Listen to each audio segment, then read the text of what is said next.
2 फेब्रुवारीला गुरुप्रतिपदा आहे। अत्यंत महत्त्वाचा आणि खूप छान असा हा दिवस आहे। त्या दिवसाचा आपल्या सगळ्यांना फायदा करून घ्यायचा आहे। त्यामुळे महिलांनो, दादांनो, सगळ्यांना मी अगदी सोपी साधी ही या दिवशी आपल्याला पूजा कशी करायची, कुठला साधा सोपा नैवेद्य दाखवायचा, ही अत्यंत महत्त्वाची माहिती सांगणार आहे। खूप महत्त्वाची आहे। अशा जर साध्या पद्धतीने तुम्ही या दिवशी गुरुप्रतिपदा साजरी केली तर 100% तुमच्या आयुष्यातल्या अडीअडचणी, दुःख जे आहे ते दूर होतील।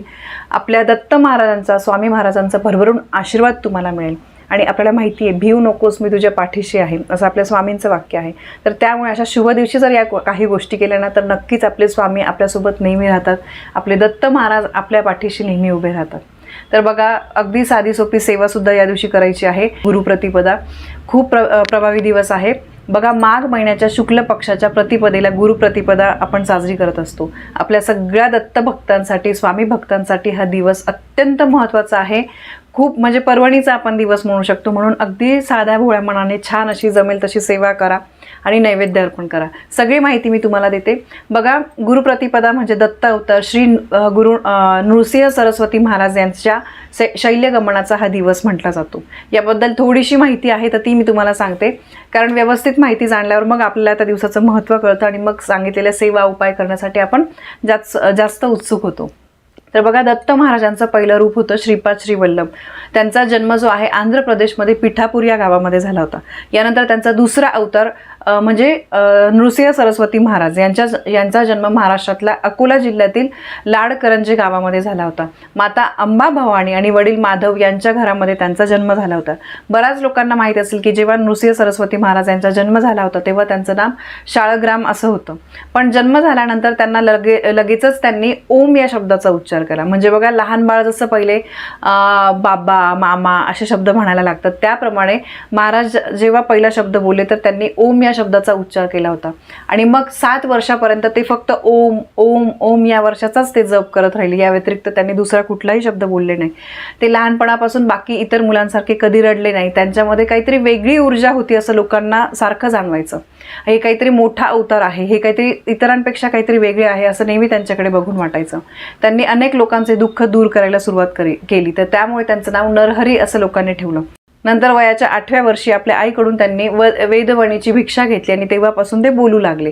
नाहीतर ते 7 वर्षापर्यंत फक्त ओम हा शब्द बोलत होते।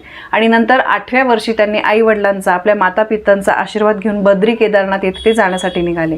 आणि त्यानंतर बघा, त्यांना काशी क्षेत्र हे लागलं। त्यानंतर बरेचसे तिथे त्या ठिकाणी त्यांना तीर्थक्षेत्र लागले। आणि दुसरी गोष्ट म्हणजे त्यांना कृष्ण सरस्वती या वृद्ध संन्याशाची त्यांची गाठ पडली आणि त्यांच्याकडून दीक्षा घेतल्यानंतर त्यांचं नाव नृसिंह सरस्वती असं ठेवण्यात आलं। तर अशी त्यामागची छोटीशी कथा आहे। आणि बघा, तुम्ही जर गुरुचरित्राचं पारायण केलं असेल तर त्यामध्ये सुद्धा हे जे मी तुम्हाला सगळं सांगितलं ह्या प्रत्येक गोष्टीचा तिथे उल्लेख केलेला आहे। ज्यांनी गुरुचरित्राचं पारायण केलं असेल त्या सगळ्या ताईंना, दादांना माहिती असेल। तर बघा, ही थोडक्यात माहिती होती। आता गुरुप्रतिपदेच्या दिवशी आपल्याला काय करायचं आहे, तर सगळ्यात पहिले आपल्याला सकाळी लवकर उठून छान उंबरठा वगैरे स्वच्छ करायचा आहे। छोटीशी काय होणार, रांगोळी काढा, हळद कुंकू टाका रांगोळीवर, मुख्य दरवाजावर स्वस्तिक वगैरे काढायचं आहे। सगळ्यात महत्त्वाचं म्हणजे मासिक धर्म असेल तर घरातल्या पुरुषांनी, मुलामुलींनी ही सेवा केली तरी सुद्धा चालेल। असं काही नाही की घरातल्या महिलेनेच करायला पाहिजे, ठीक आहे। यानंतर या दिवशी सकाळी आपल्याला जवळपास कुठे तुमच्या इथे स्वामी समर्थांचं केंद्र असेल, मठ असेल किंवा दत्त महाराजांचं मंदिर असेल तिथे नक्की जा। तिथे जाऊन तुम्हाला सांगते त्या गोष्टी करायच्या आहे। किंवा तुम्ही घरामध्ये नृसिंह सरस्वती महाराजांचा फोटो असेल किंवा आपल्या स्वामींचा फोटो तर असतोच किंवा दत्त महाराजांचा फोटो असतो, तर तो तुम्हाला छान पाटावर ठेवायचा आहे, स्वच्छ पुसून वगैरे। त्यानंतर त्या फोटोला गंध, अक्षता, फुलं अर्पण करायची आहे। त्यांची नृसिंह सरस्वती महाराजांची आवडती फुले बघा, तुळशी तुम्ही अर्पण करू शकतात, पारिजातकाची फुले, केवडा, बकुळ, गुलाब यापैकी जमेल ते किंवा सर्व गोष्टी तुम्ही या दिवशी अर्पण करू शकता।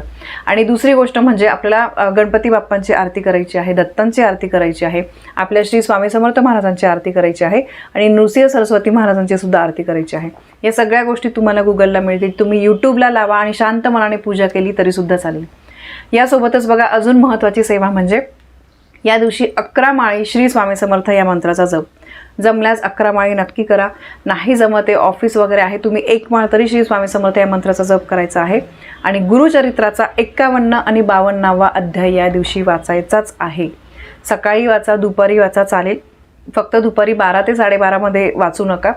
त्या तुम्ही सकाळी वाचा, त्यानंतर संध्याकाळी तुम्ही अगदी 5-6 वाजेपर्यंत तुम्ही वाचलं तरीसुद्धा चालेल. घरी तुम्ही वाचा चालेल. आणि 51 आणि 52 अध्याय हा तुम्हाला यूट्यूबवर सुद्धा मिळून जाईल. शांत मनाने तुम्ही तिथे त्या मोबाईलमध्ये बघून वाचला तरी पण चालेल. तुमच्याकडे गुरुचरित्र ग्रंथ असेल त्यातून तुम्ही वाचला तरी पण चालेल. ग्रंथासमोर ठेवून ग्रंथाची पूजा करून मग वाचायला सुरुवात करायची आहे. घाई न करता थोडं मोठ्या आवाजामध्ये अगदी छान व्यवस्थित स्पष्टपणे तुम्हाला वाचायचं आहे. ही सेवा कोणीही करू शकतं. घरामध्ये पुरुष, स्त्री, मुलं, मुली, वयस्कर लोक, कोणीही ज्यांना वाचता येतं वगैरे ते कोणीही, ज्यांची इच्छा आहे ते कोणीही करू शकतं.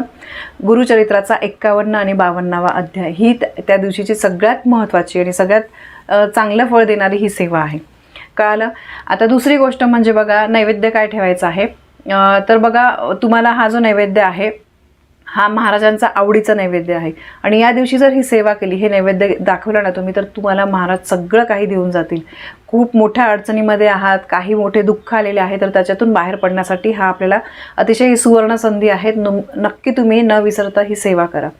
तर सगळ्यात पहिले तुम्हाला या दिवशी तुम्ही दुपारी जेव्हा आपण 12 वाजता दुपारी जेव्हा जेवतो, तर त्याच्या आधी तुम्हाला 6 नैवेद्य करायचे आहे. अगदी पंचपक्वान्न असं काही नाही आहे. साधं तुम्ही वरण भात, त्यानंतर तुम्हाला घेवड्याची भाजी, श्रावण घेवडा, आपण बघा शेंगा असतात, मी स्क्रीनवर पण तुम्हाला दाखवते. श्रावण घेवड्याची तुम्हाला भाजी करायची आहे, चपाती आणि सोबत गोड काहीतरी तुम्ही शिरा, गुलाबजाम वगैरे या गोष्टी दाखवू शकता. आणि या नैवेद्याची तुम्हाला छान छोट्या छोट्या चाणक्या करा, पोळ्या करा. त्यात 6 नैवेद्य तुम्हाला तयार करायचे आहे. आता 6 नैवेद्य कोणासाठी बघा. पहिला नैवेद्य तुमच्या कुलदेवीसाठी, दुसरा नैवेद्य भगवान श्री नारायणांसाठी, तिसरा दत्तात्रय भगवानांसाठी, चौथा नृसिंह सरस्वती महाराजांसाठी, 5वा श्री स्वामी समर्थ महाराजांसाठी आणि 6वा भगवती गायत्री माता यांच्यासाठी. आता तुम्ही म्हणाल हे 6 नैवेद्य कुठे दाखवायचे, तर हे 6 नैवेद्य एकाच ताटामध्ये ठेवायचे आहे. पुरीच्या साईजची छोटी छोटी पोळी करायची आहे, त्यावर वरण भात, भाजी, गोड पदार्थ, हे असं 6 असे तुम्हाला छान वाटे 6 ठिकाणी करायचे आहे एकाच ताटामध्ये. सगळ्यांवर तुळशीपत्र नक्की ठेवायचं आहे. ठीक आहे. आणि त्याच्यानंतर तुम्हाला हे ताट जे आहे ते तुमच्या देवारासमोर तुम्ही ठेवा, हरकत नाही. किंवा जी तुम्ही पूजा मांडली आहे, नृसिंह सरस्वती महाराजांचा फोटो असेल त्याच्यासमोर तुम्ही हे नैवेद्य ठेवा. ताटाभोवती पाणी फिरवायचं आहे, हळद कुंकू अक्षता व्हायचं आहे, स्मरण करायचं आहे आपल्या कुलदेवीचं, स्वामींचं, दत्त महाराजांचं, गणपती बाप्पांचं स्मरण करायचं आहे. आणि त्यानंतर तो नैवेद्य अर्पण करायचा आहे. आणि मग परत तुम्हाला आरती करायची आहे, गणपती बाप्पांची आरती, कुलदेवीची आरती, स्वामींची आरती. आणि त्यानंतर बघा, हा नैवेद्य तास 1.5 तास तुम्हाला तसाच ठेवायचा आहे. तोच नैवेद्य आपल्याला प्रसाद म्हणून सगळ्यांनी घरातल्यांनी खायचा आहे. ठीक आहे. सगळ्यांनी, घरातल्या सगळ्यांनी हा प्रसाद म्हणून खायचा आहे. आता हा झाला सकाळचा नैवेद्य. हा सकाळी नैवेद्य तुम्हाला, आणि सेवा तुम्हाला जमेल तेव्हा तुम्ही करा. ठीक आहे. पण सेवा करण्याला महत्त्व आहे. त्यानंतर संध्याकाळी तुम्हाला बेसनचे जे लाडू आहे त्याचा नैवेद्य अर्पण करायचा आहे. 1 ते 2 तुम्ही अगदी केले तरी पण, आजकाल बघा रेडीमेड सगळ्याच गोष्टी मिळतात, पण जमल्यास तुम्ही घरच्या घरी अगदी छोटे छोटे 2 लाडू का होईना तुम्ही नैवेद्यासाठी केले तरी पण चालेल. बेसनाचे लाडूंचा नैवेद्य तुम्हाला संध्याकाळी अर्पण करायचा आहे. तो नैवेद्य तसाच रात्रभर ठेवायचा आहे. तुम्ही भलेही त्याच्यावर कापड झाकून ठेवा किंवा डिश ठेवा एखादी. त्याच्यानंतर दुसऱ्या दिवशी आपण सगळ्यांनी परत हा प्रसाद म्हणून खायचा आहे. ठीक आहे. आणि ती पूजा समजा तुम्ही पूजा मांडायचीच असं पण नाही आहे, पण कसं आहे, त्या दिवशी पूजा मांडली ना आपल्याला पण मनाला खूप छान वाटतं, प्रसन्न वाटतं. तर त्यामुळे मी तुम्हाला सांगितलं. बाकी नाही, तुमच्या देवघरामध्ये स्वामींचा, नृसिंह महाराजांचा, दत्त महाराजांचा फोटो असेल तर तुम्ही देवारासमोर सुद्धा या सगळ्या गोष्टी केल्यात तरीसुद्धा चालेल. ठीक आहे. विनंती करून सांगते, अतिशय हा महत्त्वाचा दिवस आहे, खूप प्रभावी दिवस आहे. ही सांगितलेली सेवा तुम्ही सगळ्यांना सांगा. भले तुम्ही व्हिडिओ नाही शेअर केला, पण तोंडाने का होईना ही सेवा सांगा. आपण जेव्हा एखाद्याला काहीतरी सेवा सांगतो, ती व्यक्ती ती करते ना, तर त्याचं कुठे ना कुठे पुण्य आपल्याला सुद्धा मिळत असतं. जेव्हा तुमच्याकडे बरेचसे तुमचे मैत्रिणी, नातेवाईक, भाऊ बहीण कोणी सांगत असेल, अगं मला असा प्रॉब्लेम आहे, तसा प्रॉब्लेम आहे, तुम्ही गुरुप्रतिपदेला या सेवा करा. काही तुमच्या घरामध्ये अडीअडचणी, दुःख, संकट चाललेले असतील, त्याच्यातून तुम्हाला मार्ग नक्कीच सापडेल. नक्कीच तुम्ही लवकरच त्या दुःखातून तुम्ही बाहेर पडाल. काही करा, कसं पण ॲडजस्ट करा, पण प्लीज दादांनो, महिलांनो, सगळ्यांना मी तुम्हाला विनंती करते, गुरुचरित्राचा 51 आणि 52वा अध्याय नक्की न विसरता तुम्ही वाचा. तर बघा, गुरुप्रतिपदा हा संपूर्ण दिवस आपल्याला कसा साजरी करायचा, काय सेवा करायची, काय नैवेद्य दाखवायचा, ही अत्यंत महत्त्वाची माहिती मला तुमच्यापर्यंत पोहोचवायची होती. माहिती आवडली असेल तर व्हिडिओला लाईक करा, शेअर करा. आपल्या चॅनलवर नवीन असाल तर सबस्क्राईब नक्की करा. धन्यवाद. श्री स्वामी समर्थ.